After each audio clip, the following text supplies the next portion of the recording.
We provide you the platform to turn your dreams into reality. Give wings to your aspirations with KR Mangalam University.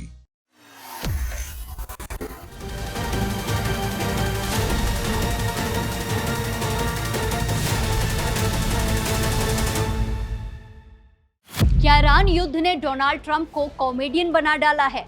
क्या ceasefire का मतलब Iran ने America को घुटनों पर ला दिया है? ईरान की 10 शर्त ट्रंप मानने को क्यों मजबूर हो गए? नमस्कार, दैनिक जागरण में आपका स्वागत है और मैं आपके साथ प्रिया बिस्ट।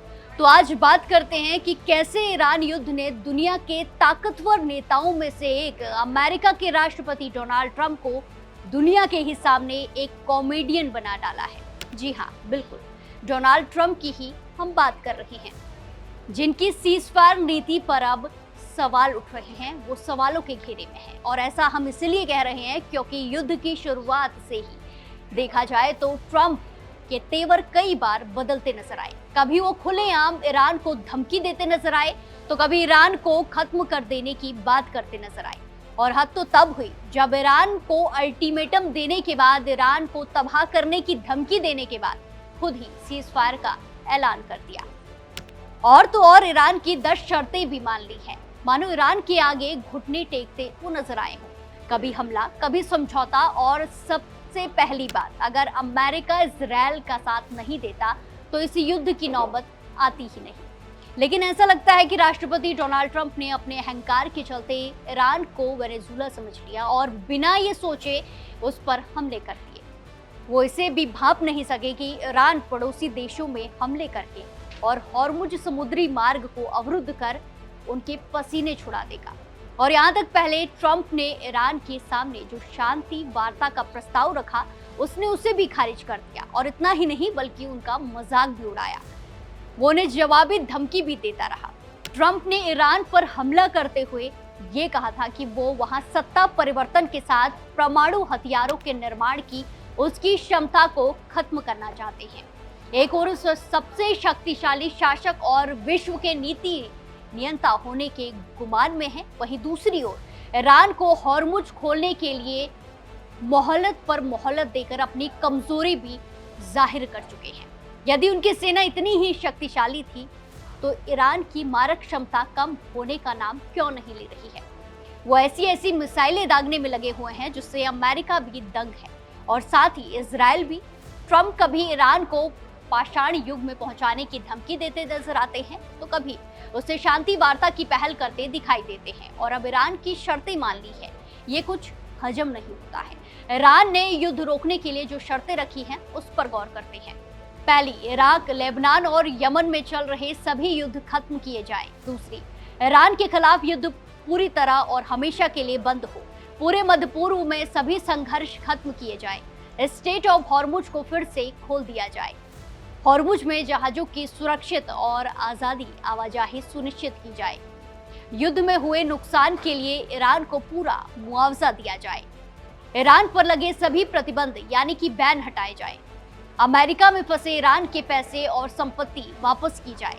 इसी के साथ नवा, ईरान वादा करता है कि वो परमाणु हथियार नहीं बनाएगा। और 10वां और आखिरी, इन सभी शर्तों के मानते ही तुरंत सीज़फायर लागू होगा। और सबसे बड़ी बात, ईरान ने साफ कहा, हम परमाणु हथियार नहीं बनाएंगे, लेकिन दबाव भी नहीं सहेंगे। अगर ईरान परमाणु हथियार बना लेता तो इजराइल के अस्तित्व के लिए तो गंभीर खतरा बनता ही। पश्चिमी एशिया में एक दबदबा होने लगता और फिर हमास, हिजबुल्लाह जैसे आतंकी संगठनों की वो खुलकर मदद करेगा। अभी फिलहाल सीज़फायर हुई है, लेकिन संकट का समाधान आगे चाहे जो भी हो, जैसा भी हो, फिलहाल अमेरिकी राष्ट्रपति यहाँ पर बुरी तरह घिरते नजर आ रहे हैं। और अब सवाल है, क्या अमेरिका ने इन शर्तों को मानकर घुटने टेक दिए हैं? वही अगर ग्राउंड रियलिटी देखें तो अमेरिका पर ईरान भारी पड़ा। इस युद्ध में सिर्फ बयानबाजी नहीं, जमीन पर भी हालात बदलते दिखे। ईरान की मिसाइल ताकत ने अमेरिका और इजराइल दोनों को चौंकाया है। खाड़ी देशों में खतरा, तेल सप्लाई पर असर और इसी के साथ साथ वैश्विक बाजार में अस्थिरता बढ़ी। यानी जो युद्ध आसान जीत समझा गया वो बन गया बड़ा जाल। वहीं ट्रंप की इंटरनेशनल इमेज की बात की जाए तो ट्रंप की साख गिरती नजर आई है। ये तो जग जाहिर है कि ट्रंप हमेशा खुद को शांति के राष्ट्रपति बताते रहे हैं, लेकिन सच्चाई ये है कि रशिया यूक्रेन वॉर नहीं रुक पाया। मध्य पूर्व में तनाव बढ़ गया। नाटो देश भी खुलकर साथ नहीं आए। अपनी टैरिफ नीति की लाठी से दुनिया को हाँकने वाले ट्रंप ना तो खाड़ी देशों को ईरान के हमलों से बचाते दिखे और ना ही अपने मित्र देशों और यहाँ तक कि नाटो देशों को इस युद्ध में सहयोग देने के लिए राजी करवाने में कामयाब हुए।